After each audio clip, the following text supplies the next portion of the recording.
영화 제목을 잘못 지었다. 픽셀과 복셀. 영화에 등장하는 게임들 오전 게임 알아보기.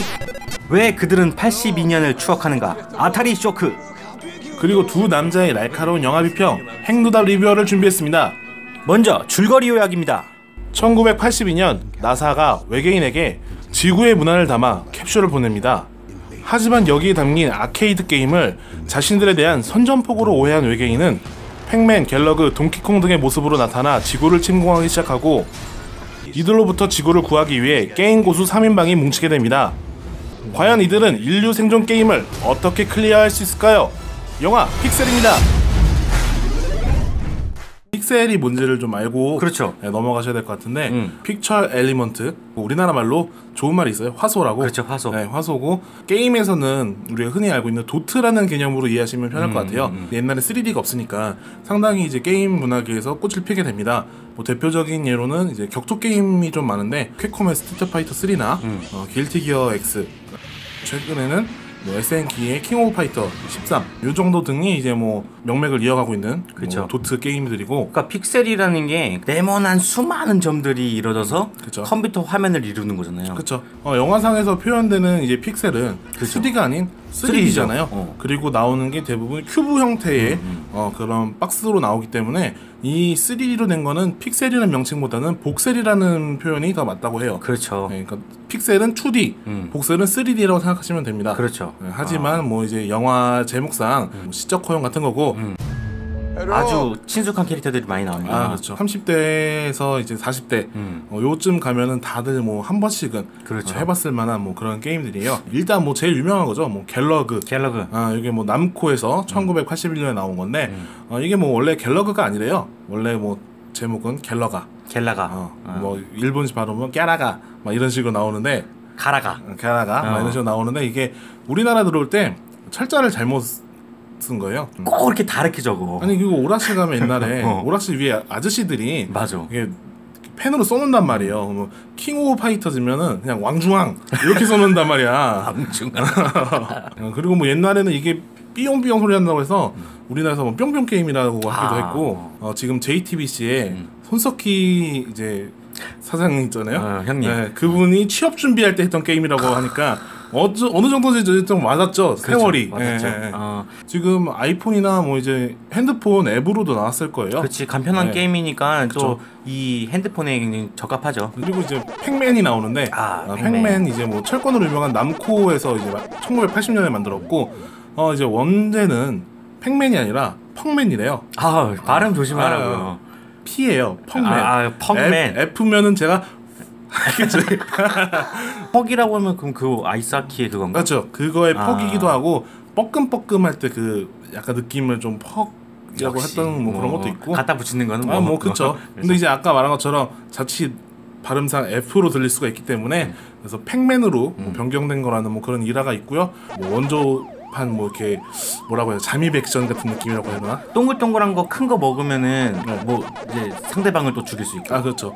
스릴감이 아주 넘쳐. 그럼요. 이게 사방에서 이렇게 적들이 이렇게 감싸 들어오면은 런닝맨처럼 감싸 들어오면은 참 이게 GTA의 경찰이 이게 원조가 아닐까 이런 생각을 하게 되는 뭐 그런 느낌이 있어요. 그리고 또 이제 여기서 주요한 또 귀여운 캐릭터 나오는 큐버트가 있는데 이 서양권에서 엄청나게 인기가 많다고 그래요? 네. 수능이나 아니면 뭐 이렇게 IQ 테스트 할 때 나올 것 같은 막 그런 판들에 나와가지고 거기를 또 방향키를 조작해가지고 이렇게 올라갔다 내려갔다 하면 색을 바꿔야 되는데 조작이 상당히 쉽지가 않아요. 그 애니메이션인 주먹왕 랄프 있지 않습니까? 네, 거기에서도 한번 나와요. 맞아요. 네.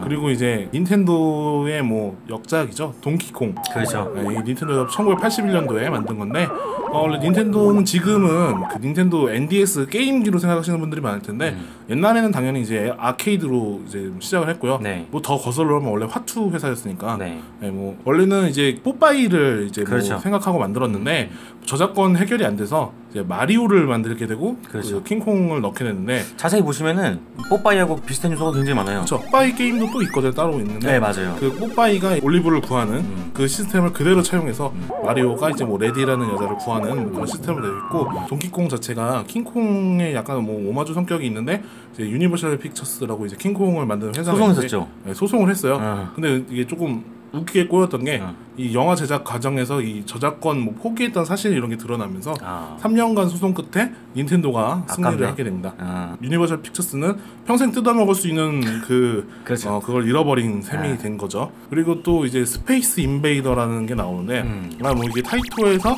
1978년도에 나온 게임인데 이거는 뭐 아닌 그렇죠. 레전드 뭐 이런 느낌인데 그런 이제 뭐 간단한 슈팅 게임에도 불구하고 일본에서 이제 그 동전 품귀 현상을 일으킬 정도로 사회 현상이었대요. 이게 최초로 뭐 오락기. 이제 그러니까 오락 중독, 게임 중독에 대한 얘기가 나왔을 정도로 막 말이 많았었고 미국에서도 이것 때문에 아이들을 오락실에 출입시키면 안 된다는 얘기가 나올 정도로 그러니까 그거잖아요.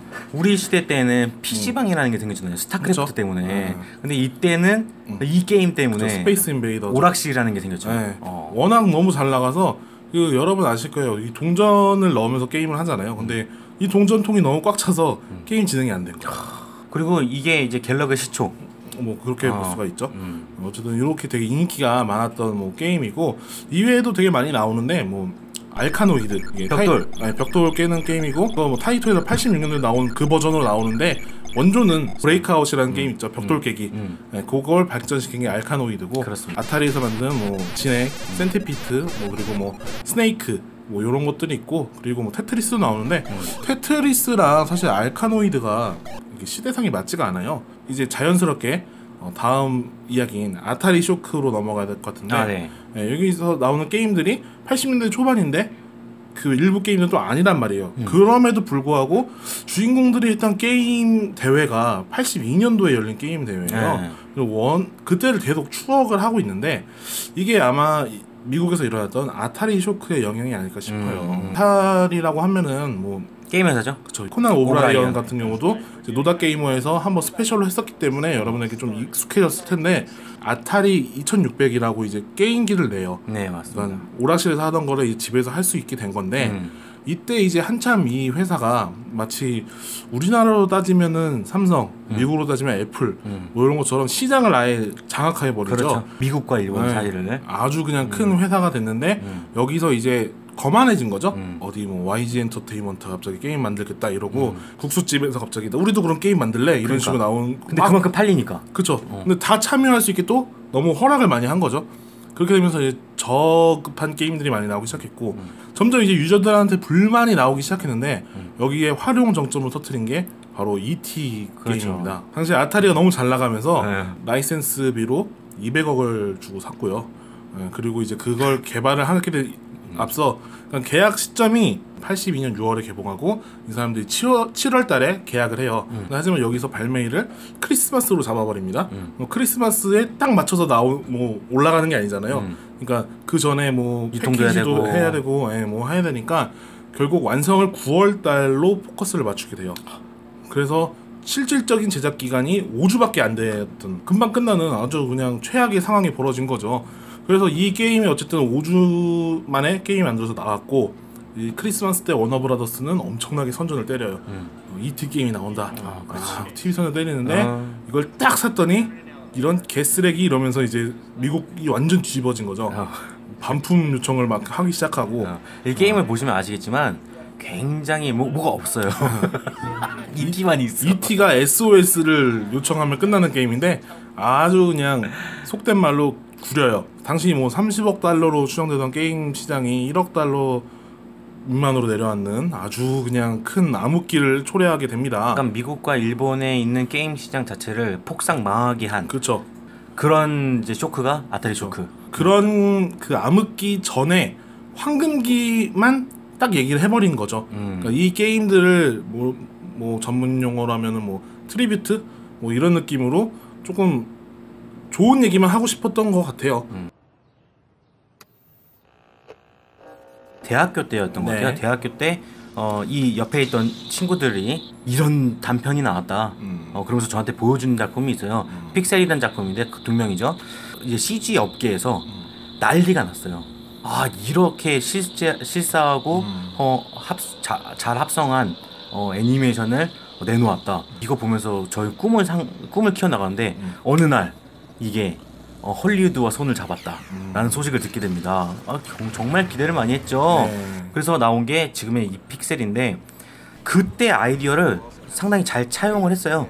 그리고 대학교 때 이걸 과연 어떻게 헐리우드에서 풀 것인가 궁금했단 말이에요. 네. 그런데 사실 잘 엮은 느낌은 있어요. 잘 엮었고 그다음에 이 아이디어 중에 하나가 또 덕후라는 그걸 넣어서 덕후의 그 행동들 그거를 캐릭터에 잘 반영을 시킨 것 같고 그리고 거기다가 개그 장르를 잘 섞은 그런 작품이라고 봤어요. 어린이들이 보면은 굉장히 좋아할 것 같다는 생각이 들었어요. 이게 유머 코드나 타겟 자체가 우리를 향한 게 아니야. 이게 뭐 이렇게 구멍이 숭숭 나 있어도 어린이들이 보면은 뭔가 적당히 이게 긴장감도 있고 적당히 개그도 있고 자 이렇게 또 장점을 잘 얘기하고 네. 단점을 좀 얘기하자면 네. 어떤 부분이 있을까요? 두렵다 너 얘기가 무슨 얘기가 나올지. 공갈빵 먹은 느낌이에요. 공갈빵 먹은 느낌이다. 네. 되게 커서 한 입 바삭 물었는데 속이 좀 텅텅 비어가지고 아이씨 이렇게 돼버린 좀 그런 감이 있어요. 기미생감이 있어요. 왜? 구멍이 숭숭숭숭 난 시나리오란 느낌이 되게 많이 들었어요. 도대체 그러니까 왜? 그래서 뭐 어쨌다는 건데 이런 생각도 많이 들게 했고 굳이 따지자면 스케일은 트랜스포머를 가져갔단 말이에요. 외계와 인간의 막 전쟁이 시작이 되고 그러면 트랜스포머에서 물론 욕을 먹었지만 그럼 최소한 군대 정도는 출동을 제대로 하고 탱크라도 나오고 뭔가 비행기라도 날아가고 좀 그런 스케일이 나올 줄 알았는데 정말 너무 그걸 개인적인 이야기들을 확 축소시켜버린 거예요. 순간적으로 더 크고 더 방대하게 만들 수 있었던 거를 갑자기 확 좁게 이렇게 목을 졸라버린 느낌이라서 그게 너무 안타깝더라고요. 그러니까 B급 영화를 A급으로 포장한 거지. 그러니까 차라리 B급으로 갔으면 훨씬 더 웃겼을 것 같아요. 미국인들은 뭐 공감할 수 있겠다 싶은데 솔직히 우리는 그런 게임을 오락실 가서 한 게임보다는 집에서 했던 게 더 많고 그치. 오락실에서 했던 게임도 사실 스트리트 파이터 이후에 나왔던 그런 게임류가 더 많으니까 세대 차를 많이 탈 거라는 생각이 많이 들었어요. 그리고 저 같은 경우도 스페이스 인베이더나 뭐 이런 게임, 팩맨 게임 같은 것들을 286으로 경험을 했단 말이에요. 오락실 세대가 사실 아니었어요. 그러니까 솔직히 더 공감을 못하는 부분이 있었고 그리고 그런 문화적 충격들을 내가 스스로 바로 흡수한 게 아니었기 때문에 또 한국 사회랑 사실 진짜 많이 안 맞는 부분이 있었어요. 그러다 보니까 좀 공감이 많이 떨어졌다. 많은 캐릭터들이 나왔지만 그 캐릭터들을 충분하게 보여주지 못했던 것 같아요. 팩맨 빼고는 사실 많이 등장을 해서 그 공격 형태라든지 좀 더 아이디어적인 부분들을 충분히 살리지 못했다. 그렇죠. 사실 팩맨에 대한 아이디어는 되게 도심 추격전으로 잘 살렸다고 생각해요. 그래요, 맞아요. 근데 이제 짧게 소비한 경향이 있어서 우리가 아는 친숙한 적들이 나오다 보니까 굉장히 긴장감이 떨어지죠. 되게 귀엽게 생긴 애들이 걔네가 공격해봤자 뭐야 그게 이런 느낌이 많이 드는 거고 단편만 봐도 그런 공격 형태가 충분히 나온단 말이에요. 그래서 거기서 되게 감명을 받았던 거거든요. 근데 그런 부분이 안 나와서 무게감이 없다 보니까 계속 개그로만 풀려다 보니까 사실 김 빠지죠. 시간은 잘 갑니다. 시간은 잘 갑니다. 킬링 타임용이다. 그쵸, 그냥 보고 있으면 시간은 어쨌든 갑니다. 그래요. 잠은 자지 않았다. 그렇죠. 그리고 대학교 때 꿈을 키워오던 그런 영화를 봤을 때는 너무 실망감이 커가지고 하지만 개그는 내 취향이다. 자 그럼 마무리 해보도록 하겠습니다. 저는 고담이었고요. 전작가였습니다. 그러면은 구독하기 눌러주시고요. 안녕.